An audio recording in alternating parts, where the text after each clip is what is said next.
Here we go again. Small Business Safari team, time for another great adventure. Alan and I come to you every week talking about what we're going to do and what we can do to help you get that business going, get going on scaling. Maybe you can scale that business a little bit harder.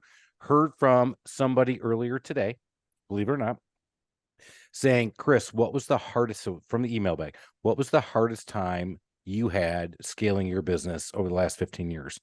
And I was like, I can't just give you one. And so I fired back. My email was probably the hardest thing was going from manager to entrepreneur with hands off and letting the team kind of do their thing. That was really, yeah, you're not a let it go kind of a guy. I'm not. And by the way, I thought we got together once a week to drink beer and then just talk about what you were going to do the next weekend. I know. It kind of seems like what we really do. So, and then a little business makes its way in. Yeah. So Big Daddy had a big weekend, but has another big weekend coming up because Georgia Bulldogs, we're in the football season as we're doing this one, has the final tailgate for my final senior year of my final kid finally getting out of the freaking house. But no. You about to get a raise? I think so. Nice. But then I was just told that Mama thinks that we should be able to help with the next one.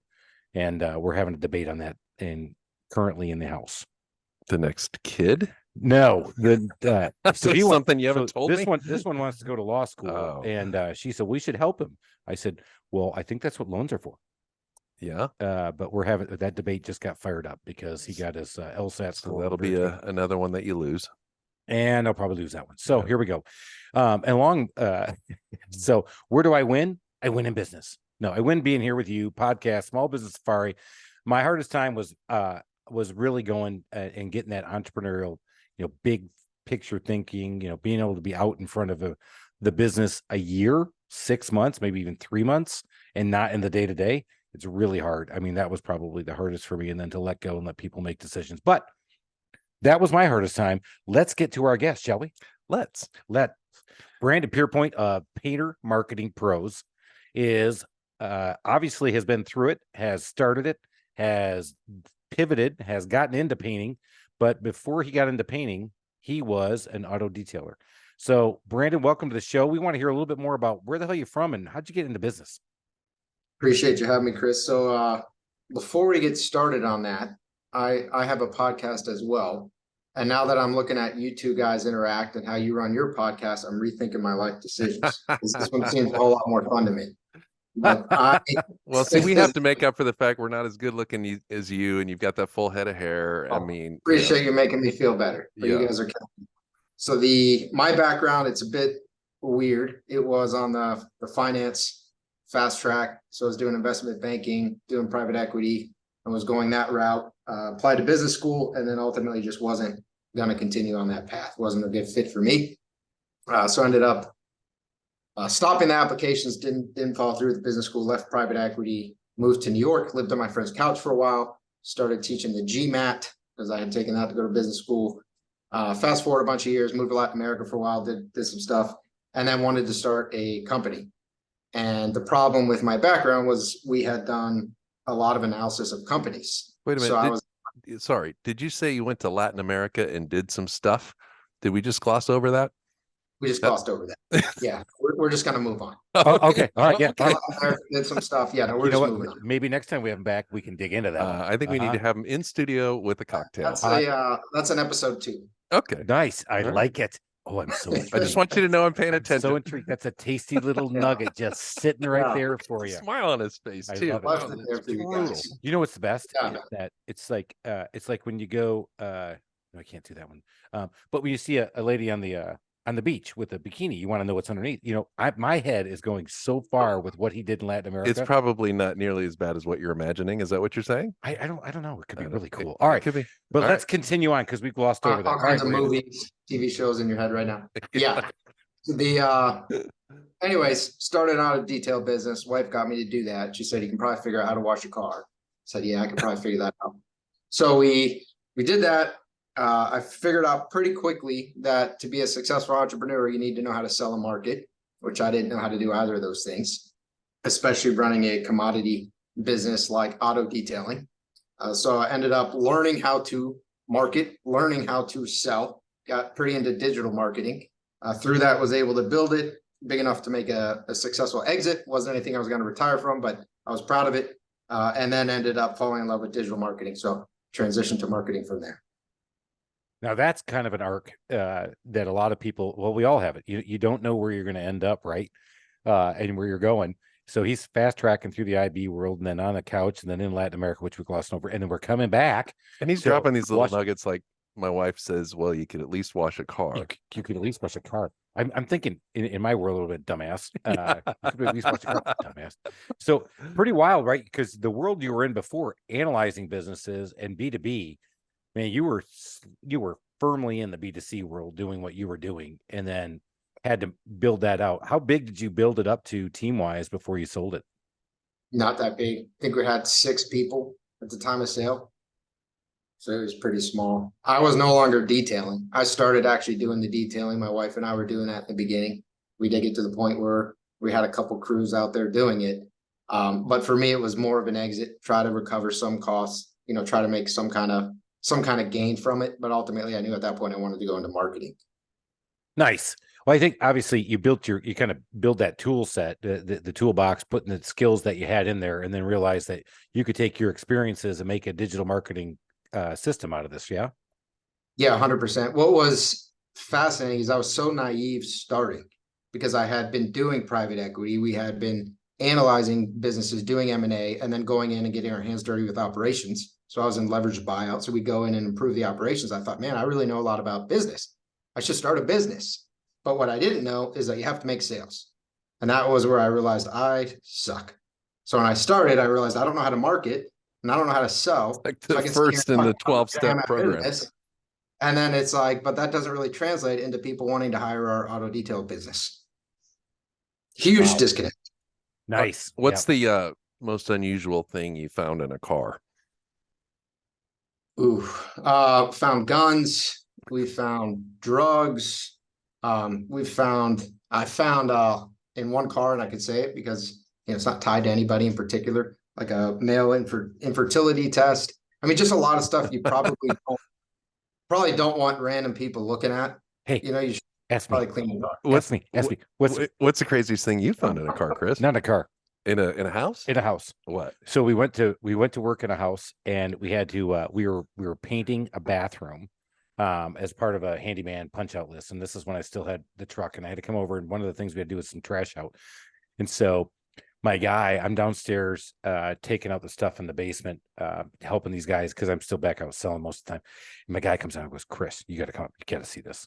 So we go up, and I go in the closet. This is a huge house. So this is like $1.5 million house back in the day, in a very prominent neighborhood that's gated here close to where we are. And I go up there, and there's a box. There's a box of, can you say dildo? No, I can't say that. But it was a box of female recreational devices. So check this out. So I go back down. I'm like, dude, don't touch them. Get back in there. Keep painting. We didn't see anything, right? So I'm down there. A car pulls up. I'm taking stuff out. Out jumps this really hot blonde, right? And then I keep going, and I go up to check on him. And of course, we have to peek. The box is gone.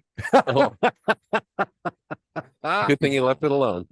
So, all right, great question. Question. Thank you. I wanted to answer mine. You got so excited. I know Brandon didn't want to hear all that, but okay, let's go. I really appreciate you taking the direction that way. That was excellent. You steered it. So Brandon will not be sharing this with his Sunday school service group. And probably. Yeah. Okay. Thank you. All right. So back to digital marketing. Obviously, you had the business penchant, and you knew to do that, and you started to build the digital marketing thing. You exited. How did you build Painter Marketing Pros? I'm sorry. Yep. Yeah. So we started out generalist. So Painter Marketing Pros wasn't the first agency. We were industry agnostic. So we were working with home services, painters, plumbers. We had dentist, veterinarian, med spa, kind of a bunch of different niches. And what I figured out through marketing is every niche, there's a huge learning curve. So the way that you're going to actually market for a painter is extremely different from how you're going to market for a lawyer or a dentist. And so every single time you bring on a client in a new vertical, you have to go through this huge learning period, and you're just not as good for a while. It's super inefficient internally. So we ended up transitioning to painting and launching Painter Marketing Pros because we did really well with home services, painters in particular. I enjoyed interacting with them. So we go to all kinds of conferences. I speak at a lot of events. I don't want to be surrounded. No offense to anyone who's listening. I don't want to be surrounded by lawyers at all those. I just didn't enjoy those interactions quite as much. And the industry was underserved. So it was a largely neglected, antiquated industry. It was not up to speed. So there was market opportunity there as well. Nice. Well done. Obviously that's, you don't want to work with lawyers, especially not now. Those big, Some are okay. Those big lawyer brands you're seeing on every TV commercial. So Okay. I've been enjoying the 50 straight days of football, watching some action, in the like Tuesday and Wednesday night. The Mac, baby. Yeah. And very entertaining football. But I swear it was the guys doing the chains who had logos like they were sponsored by one of these attorney brands. Oh, really? Yeah. So again, I'm like, really? well, those big brands. Not to let's segue. So you did it with some lawyers. You did some marketing with lawyers. I have a good friend who's a lawyer, and he was on some of these marketing calls, or what they do. Some of these big brands are spending, what is it, $1 million a month? It's insane. Yeah. $1 million a month for personal injury law. I mean, just think about that. That's a mind-blowing stat. When you're talking to either starting your own business or we're scaling small businesses, $1 million a month in advertising alone. It's crazy, right? If you're looking at Google pay-per-click, so Google ads, I have heard that certain terms for personal injury attorney, things like that in metros like New York could be upwards of $1,000 a click. I mean, that's Which is crazy. Absolutely nuts. And to put that in perspective for our listeners, what's a painting keyword click right now in New York? Well, you said that, so I don't know that one, but Painting is actually, I don't like Google pay-per-click for painting right now. It's actually got a lot more expensive. It was a year ago, it was around $8 to $10. yeah. Now versus the a lot 1,000. more, it's 25, 30. It's But 25, yeah, 30 now. Yeah. Wow. Yeah, but it's not 1,000. Not Not 1,000. Still not 1,000. It's not that. Yeah. All right. So you start working to the painters. You start dialing in with that. How did you market yourself to these painters? Yep. Yeah. So we already had a decent client roster. So referrals, things like that, as with any good business, we became very involved in the primary trade association. So the Painting Contractors Association, I launched an educational series. So similar to what you guys are doing. It was called Learn to Grow. And it was all about how to effectively market a painting company. So basically ran that for 8 months, got very active on social media, ended up launching a podcast off the back of the Learn to Grow. That was a couple of years ago. That podcast ended up catching and kind of developed the brand and the name from there. Nice. So you had a good client roster. That's a great way to go. And then getting in with the industry, that's a great way to market yourself in anything, because you went from B2C. You went from B2B to B2C to B2B again. Yep. So nice. As you were developing that and learning that, how did you change or pivot the business? What do you mean? So you started going to the industry, doing the learning stuff. Were you just digital marketing, or were you all marketing? You're like, hey man, I could be your marketing guy. Yeah, no. So we're digital right now. So we were already offering the services that we offer right now. I'd say the thing that we have pivoted or developed over time is we've gotten more vertically integrated into the sales process. So when you're bringing in leads through, let's just call it SEO or Facebook ads, Google ads, whatever you're doing, email marketing, painting companies oftentimes are not the best salespeople. They oftentimes don't have the best sales systems. So we've adopted a CRM that we've built out and utilized for them. Essentially, our goal is to take over as much of that marketing and sales process as we can to maximize the success. Nice. Yeah. So that's been the pivot. Instead of just saying, I'm all things to everybody in digital, now I'm going to go industry vertical. I start teaching everybody. Now I'm going to go even deeper in that vertical. I'm actually going to help you with your sales process in the home. Yep. Yeah. We don't do it in the home. We don't actually go into the home, but we do we do a lot of value-based pre-sales. So we have a CRM where they're getting messages. We have a video script that we create, share with our partners. They record a video. That message gets sent by a text to the homeowner before they show up. Hi, I'm Bob, owner of Bob's House Painting. Thanks for requesting an estimate. Want to let you know what you can expect from our team. So now the homeowner knows, likes, and trusts them before they show up, right? Series of things that come after they've conducted the estimate. So they're going to get stuff like that. Hey, I'm Bob, thank you for allowing us to provide an estimate for you. I do want to let you know what's going to happen if you decide to move forward with us. We love your business. Here's what's going to happen. So setting expectations. If you have any sort of workmanship warranty, if you have any kind of portfolio or testimonials that you want to let the customer see, you can kind of include that stuff before and after. And ultimately, we say we want to make it unfair for their competitors. So when they walk in, there's the typical, chuck in a truck. Guy who's going to drive up, try to lowball them, do it for half the price. Hey, I'll slap some paint on the walls. You don't want that guy to even be in the conversation. Did you come up with that as a I don't know, strategic value add, or was it you were getting tired of doing a good job making, clicks happen and phone calls happen, and then the client saying, hey, my business hasn't gone up, and you're like, it should, because we've generated a lot more activity. Maybe we need to take a look at your process. I would say that the pain part of it. So I'm saying, hey, it's not necessarily our business hasn't gone up. It's that the leads aren't good. That's what you'll hear. The leads aren't good. So then we investigated that, explored it, figured out, okay, the leads are actually fine, because some companies are getting those same leads and they're crushing it. And you're getting very similar leads and it's not going well at all. So for us, we really believe that if our partners succeed, we succeed, because ultimately everything we do is built on reputation. We play in a super small space. The industry association that we have a lot of our partners from is only 1,000, 1,200 people in it, maybe like 600 companies. It's pretty remarkably small. The painting industry overall is highly fragmented. There are technically a lot of painters, I think 330,000 in the US, but the average size of a company is 1.2 people. So there's a very small percentage of that market is actually going to make sense for us. So when we are partnering with companies, it's really important that we do well. I love that. Actually, I was writing down he was writing. I'm just like feverishly writing. He goes, the average painting company is 1.2 people. Like, wow, 0.2 people. How do you have 2.2? I'm like, oh my God, Chris, average, bro, average. Yeah. All right. Yeah, they get into the small places. Are they cutting people into pieces? You know what? I got to get it's a tight space. You got to get way back in there. I need a quarter of you, big guy. Take some of those fingers off. Quarter's too much. It's got to be a fifth.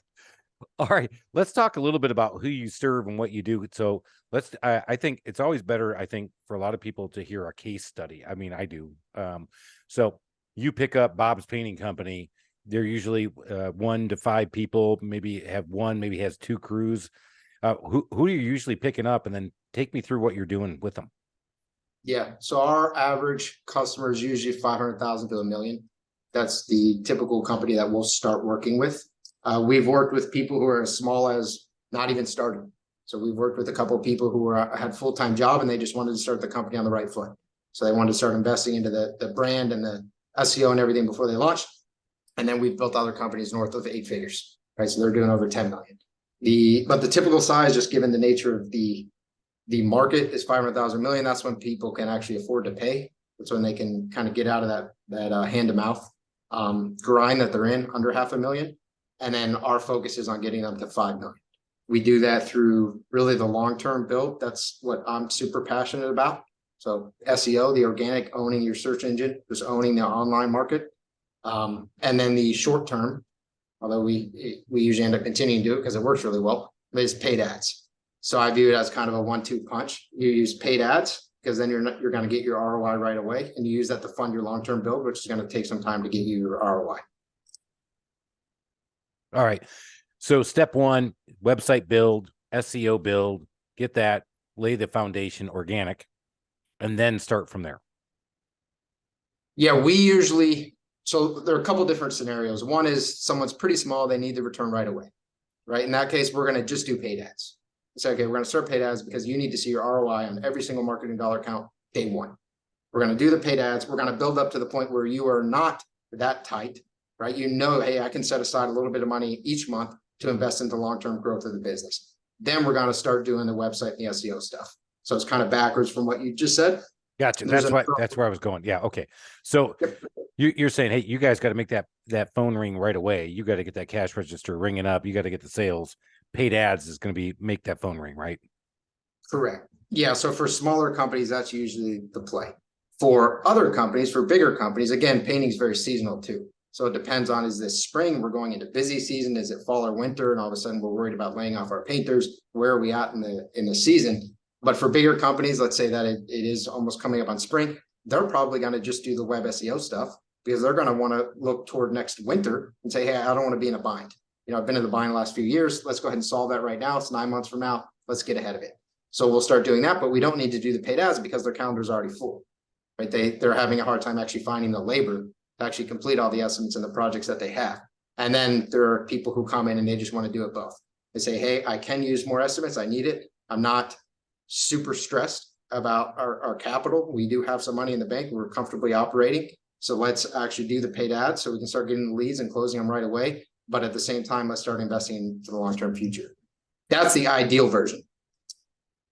And I want to go back and reiterate something, because I think it's a pretty big thing for our listeners, no matter what industry they're in. So if somebody calls and they're not a painter and they want your service, you tell them no? Yeah, we won't do it. We've even had partners of ours who opened another business and they wanted us to do it for that business, and we won't do it. And it's not to be mean. It's not just to say we only work with painters. It's because it is going to get us out of our business alignment. For us, we have a very core focus. And if we start taking our team and we want to learn all about remodeling or handyman, or we want to, plumbing, whatever it is, it's number one, we're probably not going to produce as good of results as we could if we were focused full time on that. And number two, it's just going to muddy what we're doing. So it's got to be hard when you start, though. I mean, you're absolutely turning down business. And Chris and I have talked about this a lot over the years.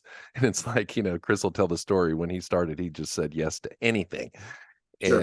And so it's a remarkable discipline that you have to say no. Are you tempted to maybe launch another vertical?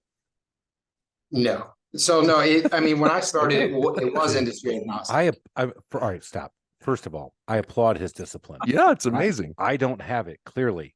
When it comes, you have very little self-discipline. I don't. I mean, it really doesn't.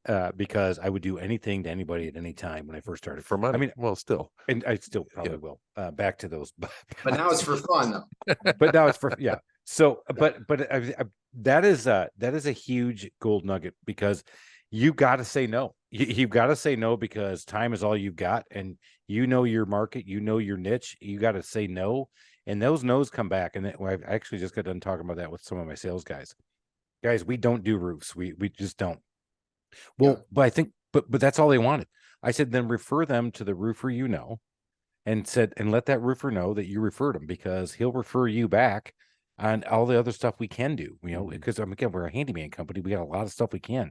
So I think that's key, staying in your focus. And I probably, it's hard to say no, but it starts to get easier. Yeah. It does. Yeah. I mean, when you figure out that it works, when you see the results that you're generating, you start to get more referrals. You don't have to be a massive company. People have this misperception. Well, if I just niche into this, I'm leaving so much money on the table.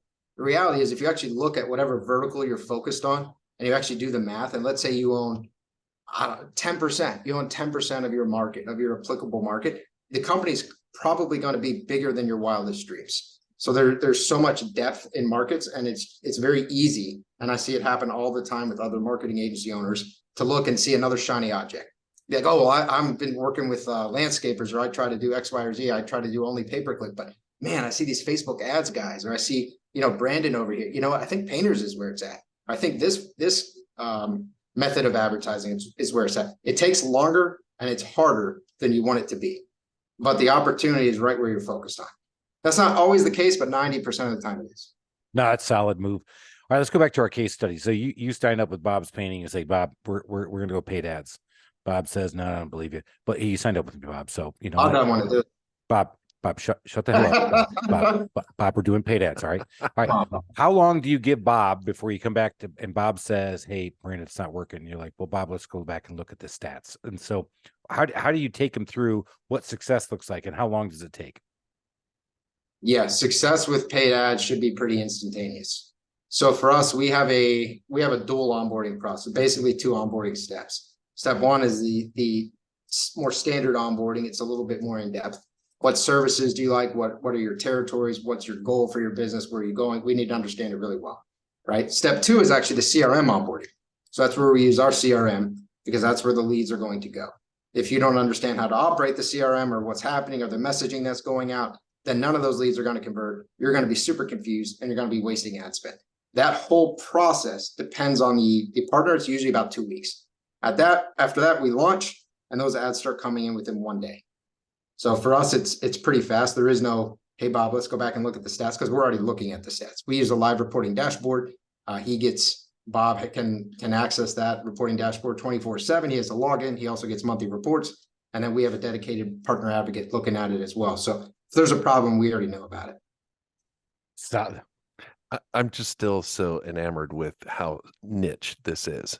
And do you have a phone call? Hang on, Brandon. Chris has a phone call. I had this thing on Do Not Disturb, dude. I'm so man, listeners. I'm sorry, but I'm very in demand.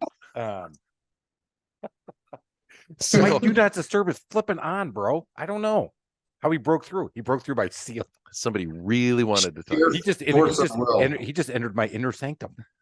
And I have Do Not Disturb on, actually, and that's my buddy KJ, so we've had him on.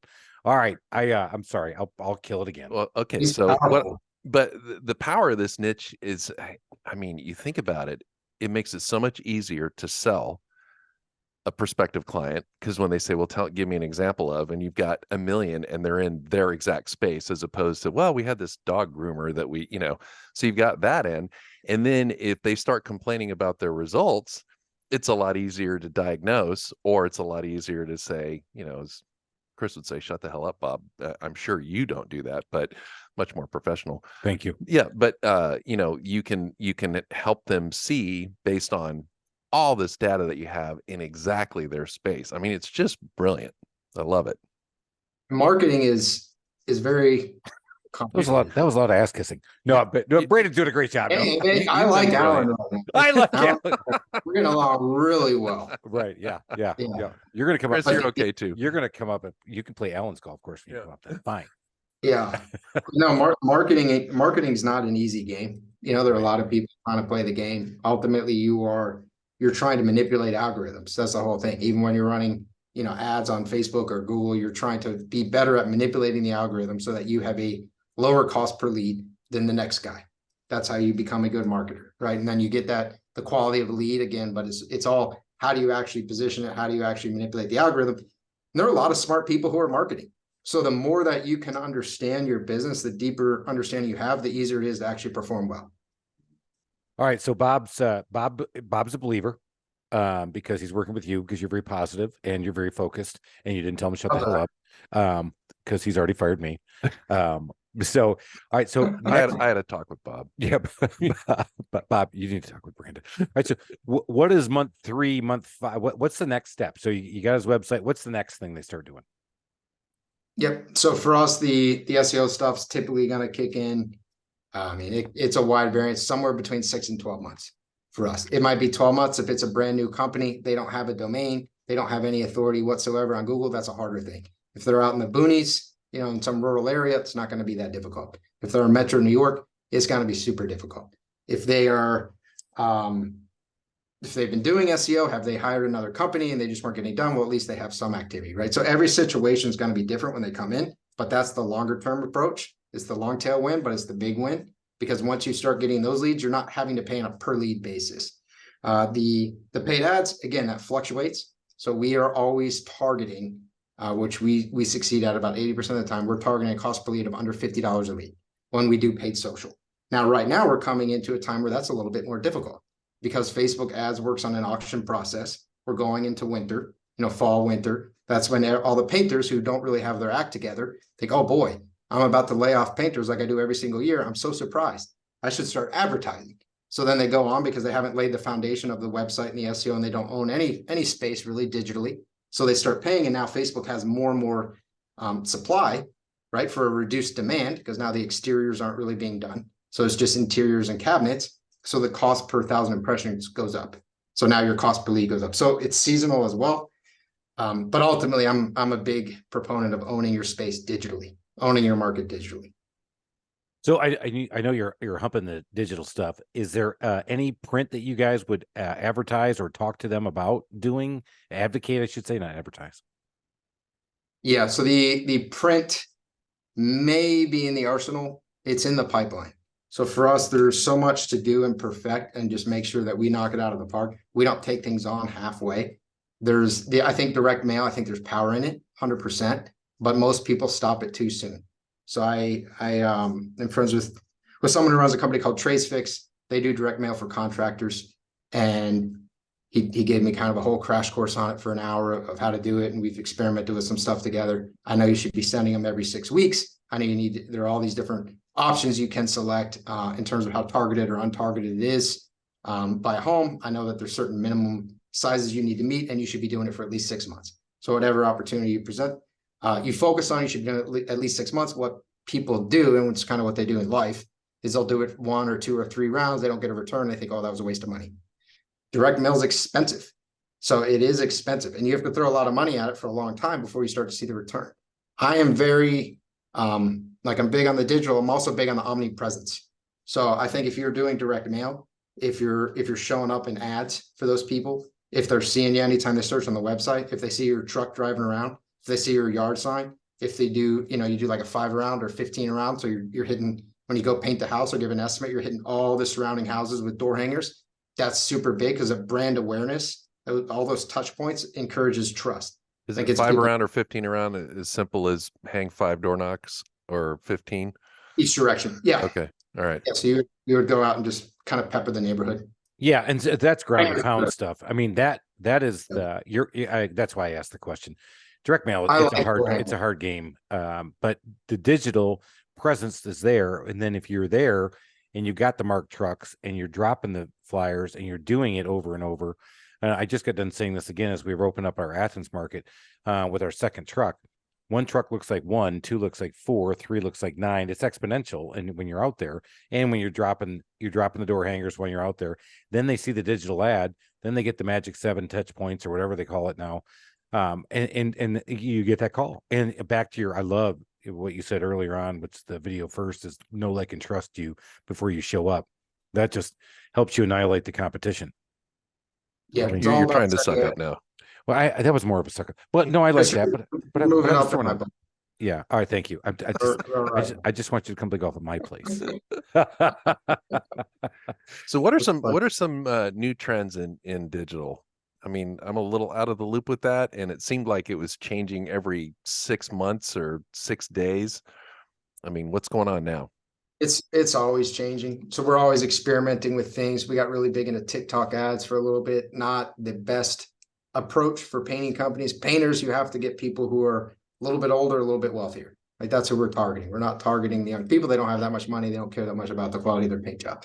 The YouTube ads, right? YouTube if you're young and listening to this, you expect shitty paint, you might as well just go to Walmart and get shitty paint. Because, by the way, I swear to God, if I drank Walmart paint, I think I'd live. I'd be just fine. That's the worst paint I've ever had in my life. I mean, that thing was like a 99.9% water. Like, because they had a customer supplied Walmart made paint. Well, I did, because customer supplied paint. We showed up, Walmart paint, and my guy complained. So I went to the job site. This is years ago. And I'm like, this is Walmart paint. I'm like, come on, I can paint. I just, that stuff went on. It was like water, bro. Wow. It was so bad.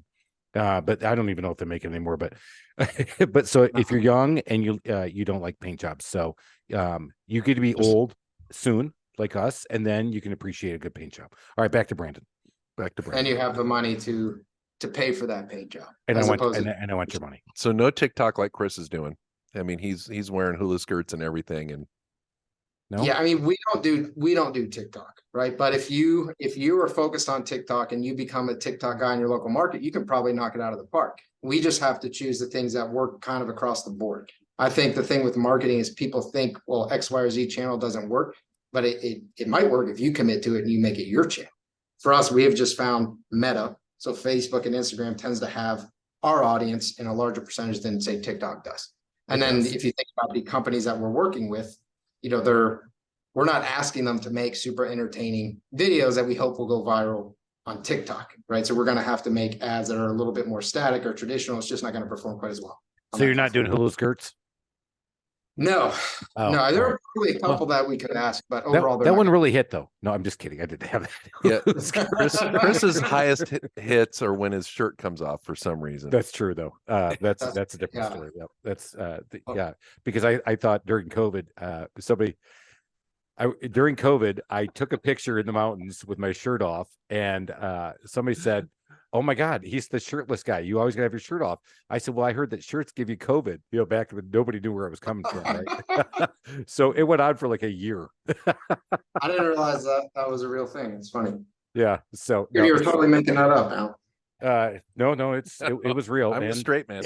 And actually, literally, I showed up at a job and or an estimate with one of my sales guys. The guy goes, "Hey, I recognize you. Hey, you got your shirt on." Eyes up here, buddy. Oh my God, I know. It's hard to recognize with that shirt. Yeah. Oh my God. Yeah. So, all right, but no, I agree with you. Like Instagram, Facebook, the meta stuff, building that up. So more of a social program really doesn't make that phone ring. So that's what Bob says. Hey, I kind of believe in you. Now it's the next step. Let's keep building that awareness of what we're doing. One of my questions is Google My Business. How much do you push that with them? I push it pretty hard. Yeah, Google My Business is big, especially on mobile. So you're looking at probably at least half your leads can come through there. I'd say the biggest low-hanging fruit that painting company owners mess up on is review generation. It is not that hard to get reviews. You should build it into the sales process. You should be setting that expectation before you even start a project. You should be incentivizing your team. Your project manager should be financially incentivized to do it. The 5-star review is worth a lot of money to you. And people just super neglect it. It's a huge ranking factor for your Google business profile. People just sleep on it. They get one a month and they think they're doing well. No, dude, that is so big. We are up at 760 reviews here in Atlanta for us. And I put a big premium on it. So I'm a big guy in training. So we bring our handyman team, actually, and my remodelers together once every other Wednesday. And we celebrate the successes, and we post all the good reviews in the training room when they come in to talk about that. And then, of course, we incent them. Every time you get a good review, you get an extra $25. All I'm asking you to do is ask for the review. Somebody asked me, I was on another podcast, what's the best way to get reviews? I said, it's really easy. It's when you're there. It's a personal thing. I've heard so many people, oh, you got to have digital. Oh, you got to pound them with messages. You got to, no. That's annoying. I mean, that is super annoying when you get, like my dentist does that. And it's like, I love my dentist and I get 42 follow-ups trying to get me to, I mean, if they'd have just asked me there, I might've done it. You might've done it right then and there because you're looking at the dental hygienist and she goes, hey, if you give me a review, he actually is going to put my review up, or hey, he's going to give me extra $20. You would go, you know what? I'm going to do that for you right now. I thought you were going to go nasty on that. I'm glad you kept it professional. I did too. Yeah, see, Brandon already knows you. There's a pause there. I was like, oh man. I know. Here comes the dental hygienist story. Yeah. I paused because I kept it above board, boys. Did. Come on now. Every once in a while, we're recognizing the fact that you did every good. Once in a while. You did good. No, but I think that's good. Brandon, we're starting to run out of time, man.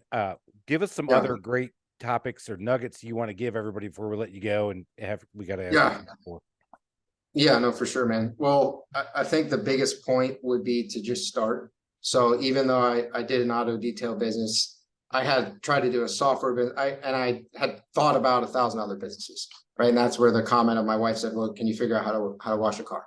And so we started this, and I had no idea even what I didn't know. I had no idea that I would find marketing, fall in love with marketing. I'd never done anything with marketing. But what was required was me to just start doing something. Just pick a direction and just start running. And you should, so if you're listening, I know a lot of listeners they don't have a business yet. If you're listening and you want to start a business, just pick one, have it be a service business, not a product business. So you don't have to make a big investment, and then just start running. It doesn't have to make any sense at all. You're going to figure out along the way, you're going to find things you like, find things you don't like. You're going to, probably fall in love. I'm going to start a business tonight. Brandon's firing me up. Yeah, dude, I'm fired up. I'm going to go start a business. Right. And then, come on. Amen. That's awesome. Yeah. And then I got fortunate again. It wasn't like a massive exit, but it was decent. And that gave me a ton of confidence. Then going into my next business, I was like, hey, I built that from nothing, but I didn't have that confidence before. So just go in, expect to fail. And that's great, but just start sitting there on your couch, thinking about it, listening to to Chris now, as entertaining as they are, is not going to get you there. You do have to start. That's right, man. Get off your ass. Get out there and go do it. Not yet. Not yet. No, wait. Hang on. We still got a few more things to do. Then go out there, get off your ass, and go do it. 10 minutes. Brandon didn't say that. Yeah, don't do it yet. Wait, hold on. Yeah, right. Brandon, that's great advice. I swear to God. I mean, he must be motivation. Look at this. I do. I know. I got my hairs on my arm. I'm ready to go start a business right now too. Gonna do it. Yeah. No, I've got enough. I'm too busy. Great. That's great advice. All right, Brandon, how can they find you out there in the marketplace? We'll put this all in the show links. Yep. Yeah. If you go to paintermarketingpros.com, paintermarketingpros.com, then you can check out our website. You can also send me an email, brandon@paintermarketingpros.com. I'm on LinkedIn, on Facebook. I think my Facebook says I grow painting companies. So if it says that, I'm the right guy. I love it, man. You got to go check this dude out. If you're in the painting business, you think you're where you want to be and you want to get bigger. And let's face it, guys, this is 23 when we're laying this one down. 24, it's going to be a tough market. We're going to have an economist on here a little bit later in the year, which is going to be really exciting because this guy's going to be phenomenal. But all the economists are telling us it's going to be a little tough. And my experience has been in my home service business is that elections years get really tough, those 3 months right up to an election. So you're looking at an election year. I don't care which election or who you're going to pull for. Everybody pulls back those 3 months. But if you do a good job and you don't pull back on your marketing, you're going to be fine. So I say lean in. And I'm leaning in with you, man. So I love it. So Painter Marketing Pros, Brandon, we love this stuff. But don't leave yet. Before you go start your business, guys, we got to ask Brandon his basic big 4 questions.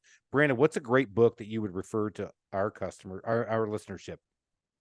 Yep, it's a thick book, Thinking Fast and Slow by Daniel Kahneman. Very big fan of that. I don't know that one. Whoa, gosh, darn it. Hang on, I got to write that down. Daniel, what?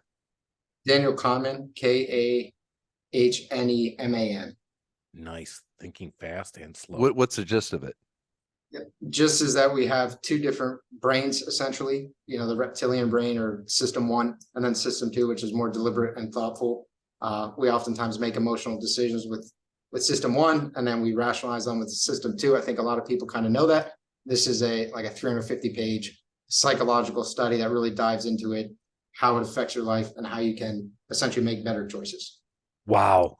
And this is why I brought Ellen on the podcast, because I am 100% system 1, and we'll see what happens. And I'm system 2. That's why we work so well together. Yeah. Love it. That's a great one, dude. You have a reptilian brain. Yeah, I do have a reptilian brain. I'm actually very lizard brain. I'm so comfortable with that. In fact, I may make a shirt of that. You are looking at a reptilian brain. That's right after striving for solidly overweight. Okay, so back to Brandon. Question B. What is the favorite feature of your house? It's super long and open. So we have 2 kids. They basically have they call it star cars or something. I don't know. We have those little trikes and stuff. They get on them and they basically just ride up and down the house. So I love the fact that they can do that. That is cool. How cool is that? That is very cool. That is. My dad would have yelled at me. Yeah. My dad did. Okay, Chris. Sorry. I went back. I struck a nerve. Well, yeah, no, actually, because somebody just said, shared an Instagram post saying, "You can't hurt my feelings. I held my flashlight for my dad." And I was like, and somebody shared that with him. I wrote back, I said, and I did it really badly. You can ask him. She wrote back, I will. So yes, my dad yelled at me all the time, but don't worry, I'm not scared. Kind of. All right. Next question. When you're out there and you're the customer, what is a customer service pet peeve of yours? Yeah. So this is a weird thing. I'm glad that you asked me this. It's when people are rude. I feel like a lot of times people are rude, especially at a desk or checking into a hotel or maybe a waitress or whatever. These are all great professionals with great people, but sometimes you run into a bad apple. They're rude. You're trying to be nice. They're rude again. And then I was like, you know what? Let me try being rude. And then I'm rude, and all of a sudden they're nice. And I've tried this several times, and it seems to work every single time. So really? I'm like, I approach the situation nicely, repetitively. You continue to be rude, and however you want to define this. And then I'm like, you know what? Screw it. Let me be rude right back, and then you're going to back up and be nice. What's the psychology on that? Dude, I don't know. That's so Elon Musk right there. I'm listening to the Elon Musk book. I mean, dude, this guy. I mean, he is a genius, but he also has so many quirks. But he is probably an asshole genius, not a genius asshole. He's an asshole genius. So I can just see that. So that's what I'm gonna do next time. You're rude. I'm just gonna go rude right back. I'm gonna 100% Italian Yankee him. What do you think? Nice. Do it. Let me know how it goes. All right. Oh, Brandon, that's a good answer, dude. That's like one of the best answers I've ever heard. He just told me I can be an ass. Yeah, thanks a lot, Brandon. Give him a couple chances. Give him a couple chances, and then just pull. A couple chances first. Oh shit! You just enabled Chris. Oh, that's. But then when they're nice, you can go back to being nice. You don't have. It's a whole dance. It's a you whole should thing. go back to being nice, Chris. They'll stay nice. They'll stay nice at that time. Reptilia Braid says, "Go in." Brandon told me I should be a total ass. I'm walking in, going, "Serve me now, sit me now on the table." I will not accept this. Brandon said I could. He's with Peter Marketing Pros. Let me give you his card. Man, this is brutal. Anger management. All right, last question, which is my favorite. Give us a DIY nightmare story. We love fires, dismemberment, deaths of kitties, or just wrecking somebody's really nice car when you're detailing it. That could be a good one. That would be a good. Yeah, no, I would have done that too. I don't have anything too bad. We our house flooded three years ago, and we hired a company that you couldn't hire anybody. So let's just start with that, because all the houses were. You're in Florida. You had the hurricane came through. Oh yeah, man. Yeah, but this was actually Tropical Storm. Also, it's I don't know, Etta, Tropical Storm Etta in like 2020, and so it wasn't even a hurricane, didn't even hit us, but our house managed to flood, and a bunch of others did, and so you couldn't actually get a contractor to come out. We found one that could all of a sudden start the next week. We're like, man, this is awesome, phenomenal. Started them with them. They basically just parked one guy at the house who did everything. Like the guy definitely was not qualified to do some of the projects that he did. I can tell you, he was not a good painter, and he just essentially lived at our house for like half a year. I was like, this is freaking nuts. Like, we should definitely have crews of guys doing this stuff, but we just got the one guy who just kind of like became a dude who lives at our house. Old reference, Murphy Brown. It's like Murphy Brown. Oh yeah, that's right. Nice call. Yeah, Murphy Brown. So I talk about that with my team all the time. When we do a remodeling project, I've got a number of remodelers who, my project managers, who could do everything, and they start doing it. I'm like, no, you have to earn the fee, bro. You can't do everything. We bring certain specialists in because that's what people are looking for in a remodeling project. They want to know that you're bringing the A team in and not the B team, or you're not going to do everything when you really don't. Point at me when you said B team. No. Oh, okay. What kind of? He was pointing past you. Oh, is that what? It's funny. Well, this will be on YouTube if you want to see exactly what I was pointing. I definitely was not pointing with the one finger. Right. You need to mute so you can tell me to. I can do it one more time. Yeah. Dude, Brandon, this has been awesome. Painter Marketing Pros. Go check it out. You've been listening. You got to keep going, even if you're not in painting. Listen to what Brandon just said. Figure it out. He's not going to help you if you're not in painting. However, you just learned a lot of stuff about anything that could help you in your own business. Absolutely. Stay in your market, stay in your lane, figure out how to do it the right way. Brandon's got it figured out. We love this stuff. Brandon, thank you so much. Let's get it done. You're awesome, man. Appreciate you guys having me. Thank you, guys. And I'm going to go start a business right now. Bye. Me too.